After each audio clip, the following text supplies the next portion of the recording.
I'm going to show you now some of those clinical studies that we have been analyzing where Horopito has been used in treatment of Candida infections, particularly vaginal thrush in women.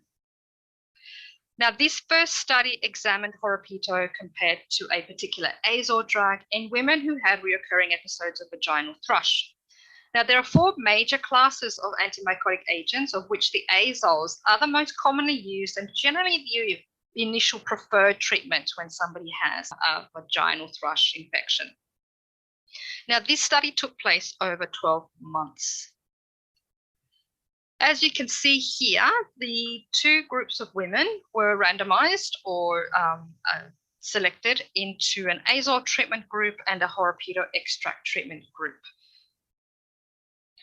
And what the researchers were looking for was how comparable the effects of these 2 treatments were on the symptoms that are listed here. These are the symptoms that they screened for and that are associated with vaginal thrush.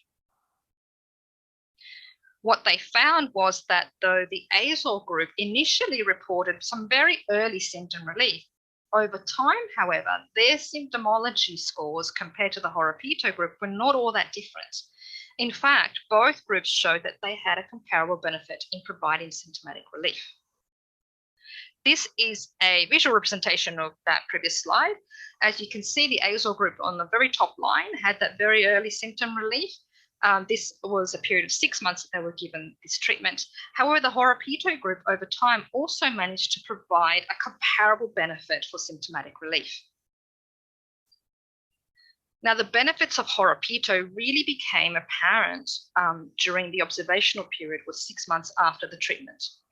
The fungal eradication rate, so the ability for both treatments to eradicate the infection, was actually comparable between the 2 groups. However, the Horopito group showed lower relapse incidences compared to the women who were in the azole group. And also women in the Horopito group showed that they were able to sustain this therapeutic effect for a lot longer across the whole duration of the study by comparison to the women in the azole group.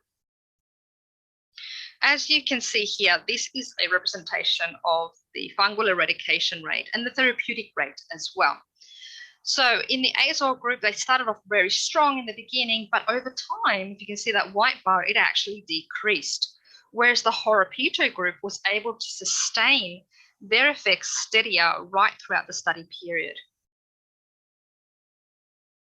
Now, this is the second study that was done on a larger group of women.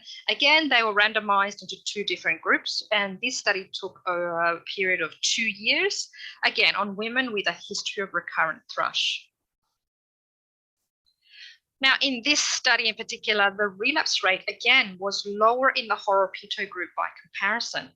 And what the researchers found was that Horopito has more of a beneficial prophylactic effect, so more of a preventative effect.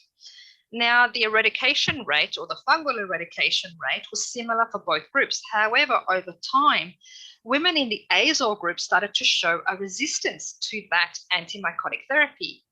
And they also started to show, also different Candida species began to show up in these women as well.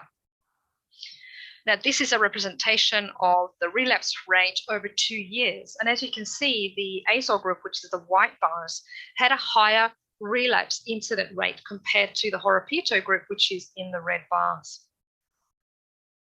So when we look at these clinical studies, we see that Horopito was effective not only as a treatment because it managed that to reduce that the fungal eradication rate was stronger, but also as a maintenance and a preventative therapy, was also able to reduce antimycotic drug resistance. And over time, if you think this was a 2-year study, over time it showed a lot better tolerance compared to the azole group.